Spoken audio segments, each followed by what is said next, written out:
Welcome to the Mobile Home Park Mastery Podcast, where you will learn how to identify, evaluate, negotiate, perform due diligence on, finance, turn around, and operate mobile home parks. And now, here is your host, the fifth largest mobile home park owner in the United States, Frank Rolfe. Webster's dictionary defines a rule as a set of explicit or understood regulations or principles. Man, that sounds really boring, I know. But we're here at the Mobile Home Park Mastery Podcast on our 6-part series on dirty jobs. And in the world of mobile home parks, rules are not as cut and dried or as boring as they sound in the dictionary. We're going to be talking about rules and rules enforcement. It's a very dirty job that many people do not look forward to, but it's absolutely essential for you to have a successful mobile home park. You've got to successfully enforce rules. So how do you do it? Well, let's first start off with, why do we even have rules in a mobile home park? Why do we? Why can't we just let everyone do whatever they want to do? What's wrong with that? Well, there's a whole lot wrong with that. Bear in mind that a mobile home park is like a very highly dense suburban subdivision, and you've got many people living in close proximity. And if you don't have rules, what happens is they ruin the quality of life for each other. So rules are really designed to make everybody have a decent quality of life, to enjoy where they live, to not have to put up with other people getting on their own turf and hurting the quality of their life. So the next question would be, well, if you got to have rules, why don't you just follow the city's rules? Why does a mobile home park have to have rules that are tighter than a typical city? Well, here's the reason why. Typically, the rules of the city will not work concerning our insurance regulations. It's probably one of the biggest reasons or differences between mobile home park rules and city rules are, city rules just do not cut it when it comes to having proper insurance. What does the insurance company hate about the city's underlying rules? Well, number one, dogs.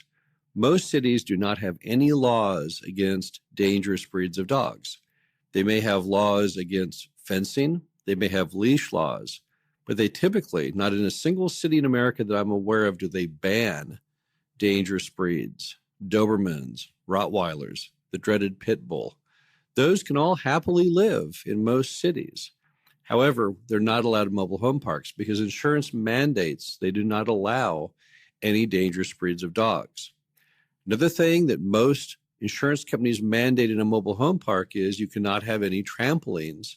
And you can also not have any swimming pools bigger than those little plastic kiddie pools that you see at Walmart. And even then, they want those little kiddie pools dumped out and turned upside down each night. If I go by the city's doctrines, well, the city has no ordinance against trampolines and no ordinance against those Walmart-styled inflatable pools. So once again, I cannot follow just the city's rules and get my insurance put in effect. But there's an even bigger reason why mobile home park rules must be tighter than a city, because that's one of the amenities we bring to the table. If you read the Time magazine article this past year called The Home of the Future, the writer of the article said that a mobile home park is like a gated community of the less affluent. Now, we disagree with the concept of less affluent. Mobile home parks are really not about housing poor people. That's not what we do. Section 8 apartments, that's what they do. So I don't think the writer who wrote that really was being fair to the American public by saying the mobile home park residents are the less affluent. But they were correct in their assumption that we are like gated communities. We offer tighter rules than city proper. And that's what makes us seem like a gated community. And our residents like that. They like having the order. They like having the privacy. They like having someone looking out for their interests, because what happens in the city when your neighbor breaks the rules in the city? Well, typically, not much of anything happens. And that's not really fair to anyone. If you go and call the city about your neighbor doing this or that, unless it's a criminal complaint that the police will respond to, the city is not going to try and get involved at all. But a smart mobile home park owner sure will. He doesn't want the other mobile home people to be unhappy or to pull out of the property. So having that extra set of rules, that extra tight specifics, actually leads to the amenity, which is seemingly like the gated community effect. So if we're all in agreement that mobile home parks must have rules, and we're all in agreement that the city rules just don't cut it, that we must be a step above, then the question is, how do we get people to live by the rules? That's really the dirty job in a mobile home park, is how do you convince people to do what they don't want to do? Well, let's go over that. Let's talk first about the kinds of things people do that are simply not acceptable. There's behavioral issues which are against the law, such as having late night parties or dealing drugs or domestic violence. Those things are never allowed. All you have to do to enforce that is you call 911 and here come the police. So that solves that. But what typically are the other issues involved in rules in a mobile home park? Well, a very common one, for example, are non-running cars. You're not allowed to have non-running cars. Why are there so many in mobile home parks? Well, a lot of our people buy what you might call a disposable car. These are cars that cost $500 or $600, and they'll drive the car till the car literally quits, till it literally stops. They won't know what to do with it because no one is going to come pick it up for free, and they don't know how to get anyone to come get it. They don't have the money to pay. So they just leave it wherever it dies, typically in their yard somewhere. Although I see them all the time along highways, as I'm sure you do, or even just parked and left to rot sometimes in a Walmart parking lot. What else can they do? Well, they'll put crazy things in the windows. Instead of neutral mini blinds or neutral curtains like they're required by the rules, they'll put the beach towel of the giant tiger eating the gazelle. They'll also often not have the skirting right on their home. They may be missing all of the skirting or a portion. And additionally, the homes may need to be painted. Maybe they're not mowing their yard. Maybe they've got junk in their yard. These are all things that are not really criminally oriented. They're not worthy of a 911 call, but they still greatly, greatly harm everybody around them in the community. So how do you get that stuff cleaned up? Well, typically what you're going to do is you're going to send a letter or a notice to the person who has not done what they're supposed to do, saying, you are in violation of the rules and you must get this done. So you first have to put them on notice. Number two, typically, if you can, you'd want to have the manager go and talk to them one-on-one in an amiable fashion to see if you can resolve the matter, kind of arbitrate it out before the customer gets mad. Say, I notice you don't have skirting all the way around your house. You're missing 2 or 3 pieces. How can we get that fixed? You know what? I think we might have some skirting over in the shop. Could you put it on your home, or could we put it on your home?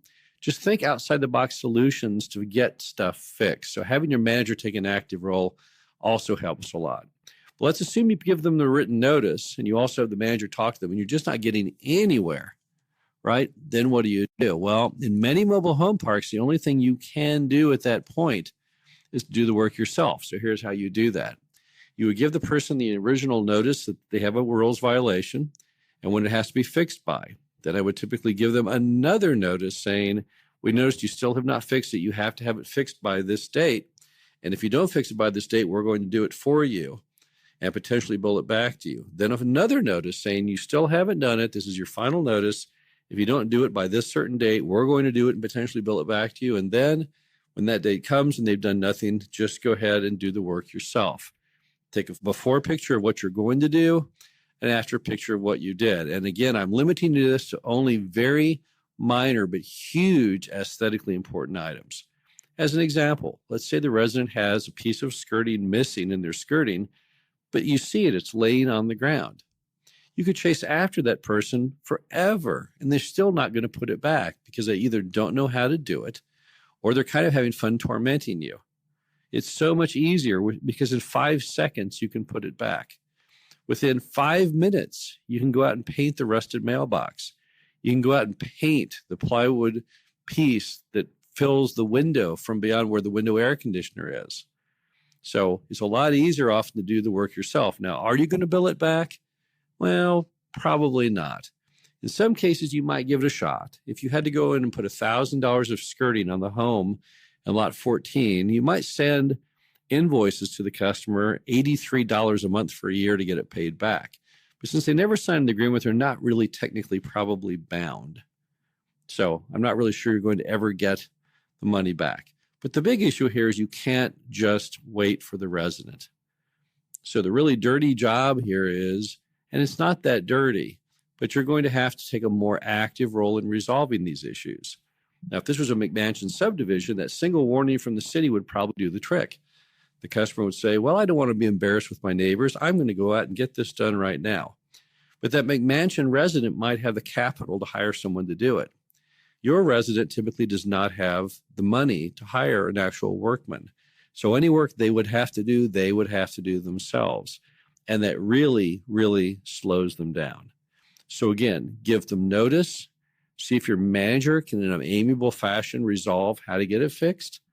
Give them even more notice with the threat to fix. And then if nothing else works, after you give them plenty of notice and they still refuse, go ahead and basically do the work yourself. Bill it back to them if you can and if they'll pay. And if not, then don't. Same process the city really follows, right? The city has the same thing. However, at the city, typically before they'll go in and do the forced mow or the repair of the property, they actually go through several more layers of legal process before they will do that. So this is a little less official than what the city does, but again, a lot more effective. And another thing the city does not do is it does not try in any way to amiably resolve that with the city employee talking to the homeowner, which in this case you're going to try and do. But now what happens in the event that you do everything I just mentioned and the person simply will not obey the rules? You go and you put the piece of skirting back in, and they come home from work and they yank it back out and throw it on the ground, or do any of a number of items which is terribly damaging to all of the neighbors. What do? Well, of course, the dirty job answer is you non-renew their lease. Most mobile home parks operate on a system of month-to-month leases, and you can get rid of the customer at any time by non-renewing their lease. Typically, with 60 days notice from the end of the month, you notify them. So you still hold all the cards. Now, there are some exemptions to that. You cannot non-renew the lease in the event the lease is still in full and force effect. If they have a 1-year lease and you're in month 3, you can't just non-renew their lease. You also cannot non-renew their lease if it's in the form of any kind of vendetta against the customer, known as landlord retaliation. And there may be other issues. However, you can find these out from talking to your state mobile home association to see whether they apply to you or not. But in pretty much all cases in all states, probably with the exception of California, you can pretty easily and effectively non-renew the lease. So that is your ultimate weapon against the resident who absolutely refuses to follow their directions. However, even if you do that, if you non-renew the lease, if the customer then says, wait, I don't want to go, and they clean it up, then back off, don't follow through, drop your request to have them leave the property, cancel your non-renewal, because the point has been made. You finally taught them who is boss. Now they know, now they understand, and now they're probably more than willing to comply. Sometimes people just like to push their boundaries and like to see what they can and cannot get away with. And once you let them know they can't get away with it, they're typically cured for life. So again, it's a dirty job working with the rules in a mobile home park. However, it's a very, very important job. If you don't work the rules, here's all the bad things that will happen. Number one, you may have poor customer retention. People say, I don't want to live in that mobile home park. It's got no rules. I'm afraid of that pit bull next door. And that will kill your business. Item number two, it may be very, very hard for you to get a decent loan because the appraiser will look at your park and say, no one's got pride of ownership. The place is a total pit. I'm not going to give it a very high value. Number three, if you can't get a good appraisal and the park looks bad, you may not be able to get any kind of lending at all. And additionally, any kind of future buyer, because buyers all use lending. If you poison the property with its appearance, how in the world are you ever going to be able to sell the property? So there's every reason that rules enforcement should be a number one job of park owners. But yet again, it's always going to be a dirty job. It's not fun. Nobody likes to go around and tell people they're doing a bad job. No one likes the negativity of the homeowner being unhappy. But nevertheless, it's something that's been entrusted to you as the owner to get it done. And you must transfer all that same responsibility onto your community manager to make sure that they work with you in tandem to make sure that all rules are adequately enforced. This is Frank Rolfe, the Mobile Home Park Mastery podcast series. Join us next week for the third in our 6-part series on dirty jobs in mobile home parks. We're going to be talking all about one of the physically dirtiest, water and sewer leaks and all the things that go on underground. This is Frank Rolfe with Mobile Home Park Mastery Podcast. We'll talk to you again next week. Thank you for listening to the Mobile Home Park Mastery Podcast. Be sure to visit us at mhpmastery.com to subscribe to the show, read our show transcriptions, and access all of our great information on mobile home park investing.